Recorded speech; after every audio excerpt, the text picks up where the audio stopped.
What a beautiful morning. It's Friday. Welcome back to the channel.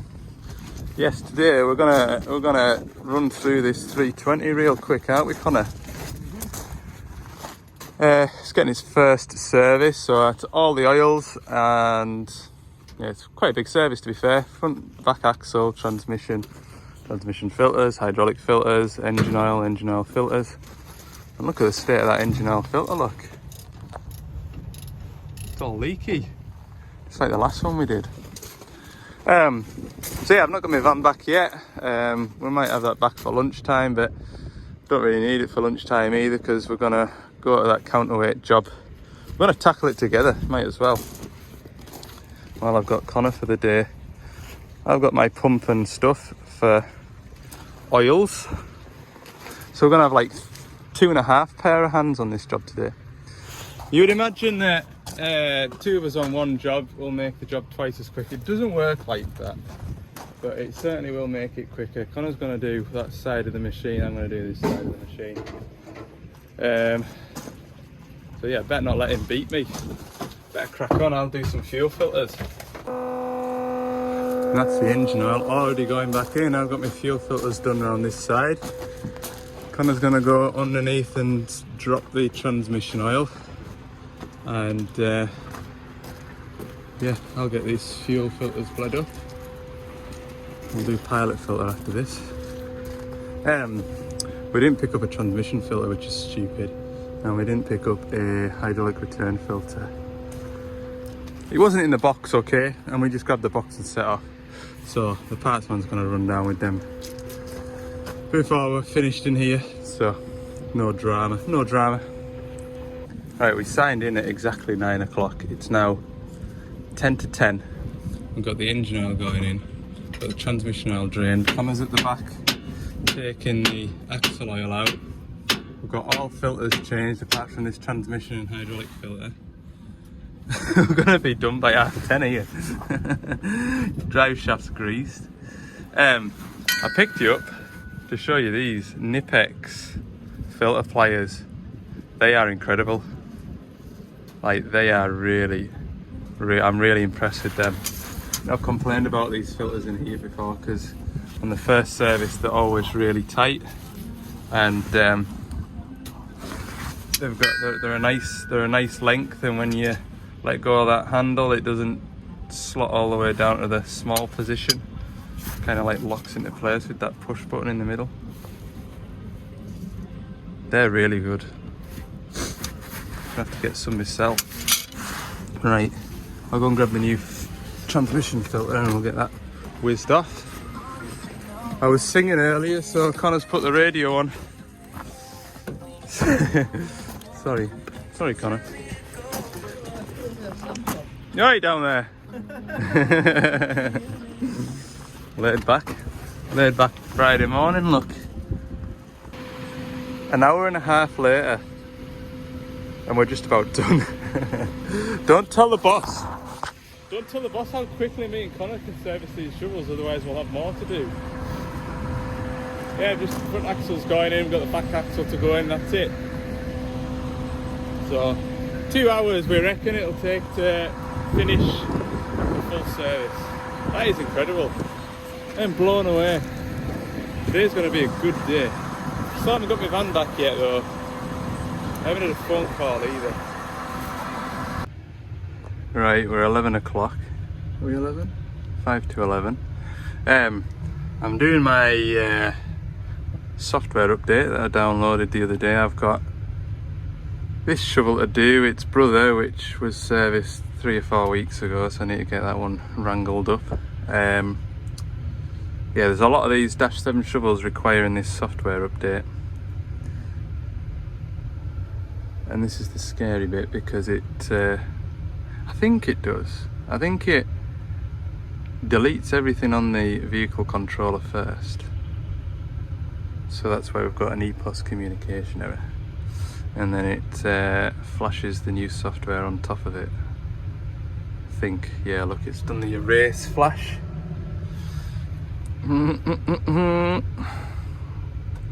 It's going very slowly. We're only at 6%.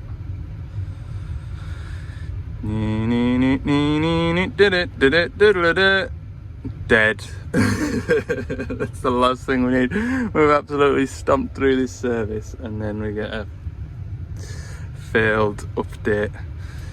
And the update, to be honest with you, all it's doing is make it, some of the loading shovels on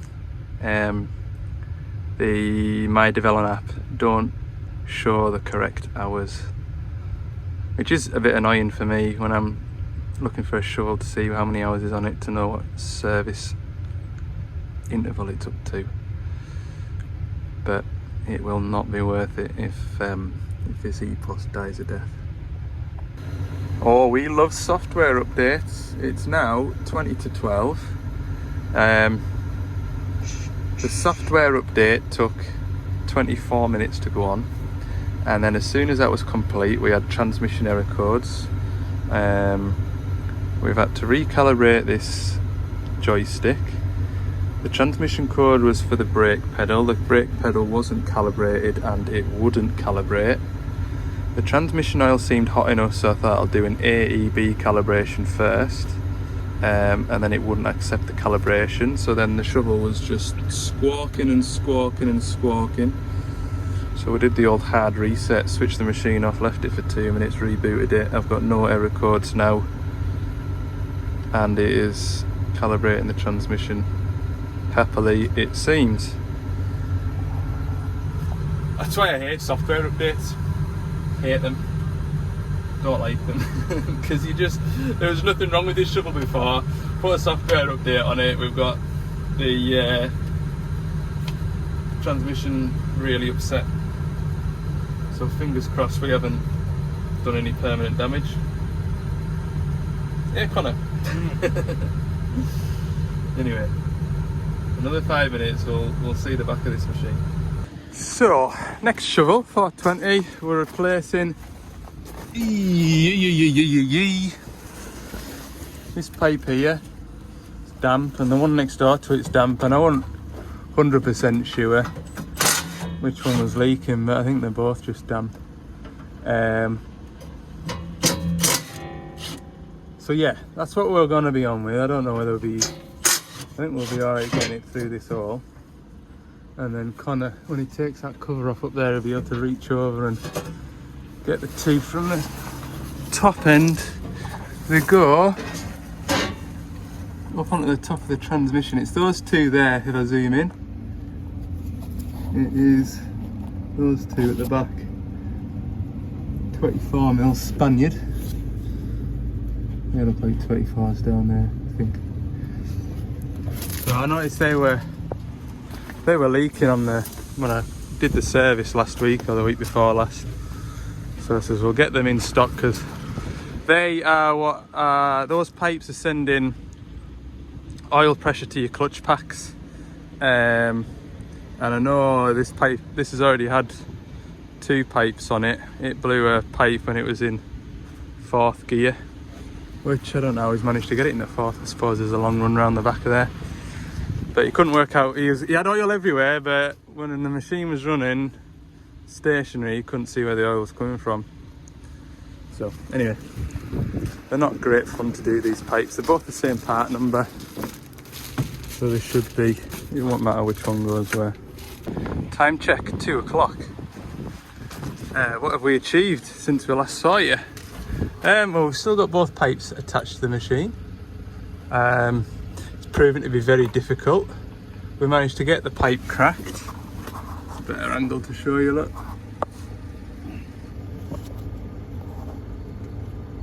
It is tight on the threads till the finish.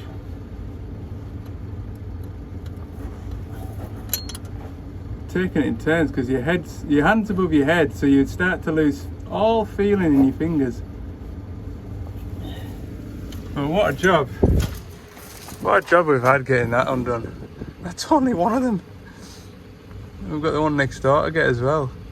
Yeah, the adapter going into the transmission, that came loose before the nut on the pipe.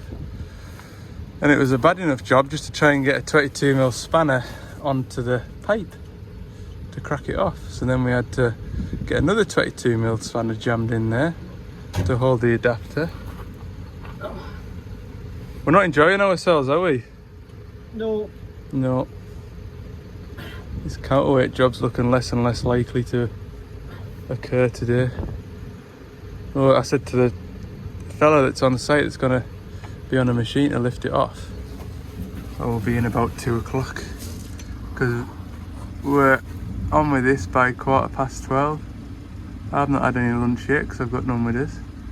I thought we'd be in and out of here by lunch. Got the baguette shop on the way through the village nearby here, and a nice treat. That'll be shut by the time we get these bloody pipes back on. Good night. ZF, why are your pipes tight till the very last thread? Tell me this. 2:30. Got both pipes out. And the reason why that fitting was tight on the threads of this, Connor's been polishing it up with a thread file. The pipe had been cross-threaded on the way, so we need that to run as tight as possible, finger tight, to save a bit of time. That has been flipping nightmare, and the one that's just came off, the one next door to it, that was as much of a fight, easily as much of a fight. Don't tell me they're different lengths. They're the same part number on the sheet. Two of the longer ones at least. We've got 2 of the longer ones, have we?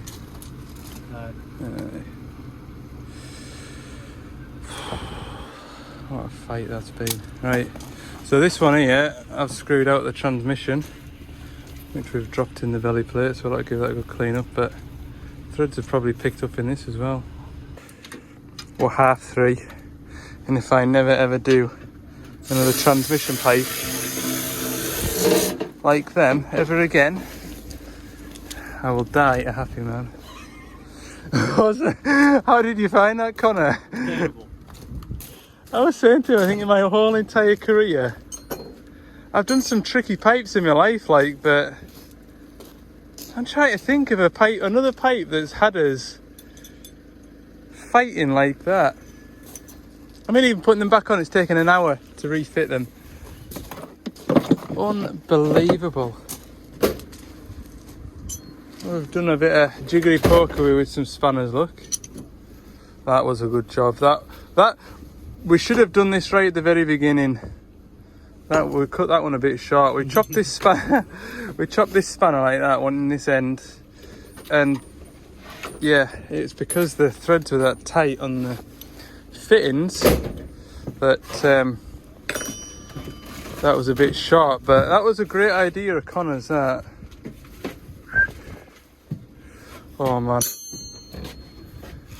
Connor says that he's quite happy to do all of the transmission pipes if there's any more to do. It's good character building. So it was 20 to 2, and I said, right, if I can't get this pipe cracked on this attempt, we're packing up and going. Didn't I? Mm-hmm. And what happened? I cracked it. And then it was just a matter of perseverance after that. Friday's going peaks on. It really is. We are still going to have a go at this counterweight, I think, aren't we? Uh-huh. He's allergic to it. And I've still not got my van back. Oh, I had a missed call. So, yeah, we better fire it up and all there, make sure it's not. We can. Bit on with me. I haven't done that bit yet. Oh. So pleased that's done. I was saying, I wish I never saw those leaky pipes. And perhaps I might never see a leaky pipe like that ever again. Well, I'm surrendering. We've had heat. We've had WD-40. I ain't budging. Counterweights to come off. weld a nut on it and hopefully it comes out. Right, that's his way home. Oh, that's me getting dropped off at home. You alright? It's been a challenge today. We thought we were getting on really, really well at the beginning when we were servicing, and then after that update things just kind of got out of hand, didn't they? So yeah, with that broken stud, you haven't seen much of it, and that's because my patience has been short, but kept under control, wouldn't you agree? Hungry. Hungry? Oh, I was hungry. I can guarantee you, if the software update went smoothly and then the pipes took an hour, I'd have gone to that counterweight and the bolt would have just been rattling around in the hole, but there you go. That is, that's broken bolts for you. You could be half an hour at the job, or you could be, well, we gave up after an hour and a half. It was getting dark, the lads on site were wanting their way home, and Connor's got an hour and a half after he's dropped me off at home, and it's 6 o'clock now, so that's a problem for another day, that counterweight, unfortunately. I think the answer will be to remove it and weld a nut onto it and go from there. Hopefully the nut will. Anyway, we'll do that. We've got loads on at the minute. The phone's been busy again today, so I'm collecting my van tomorrow morning, hopefully. It's likely I had a new back end put in it, because I said there's a bit of a noise when you brake. It kind of goes blah, blah, blah, blah, blah, blah, and I thought it was the brakes, but it isn't. It was something in the diff, so at least it's found and rectified something. But anyway, thanks for watching this video. If you've enjoyed it, please give me the thumbs up, and if you haven't subscribed as well, that'd be smashing. Right, enjoy the rest of your weekend. Bye for now.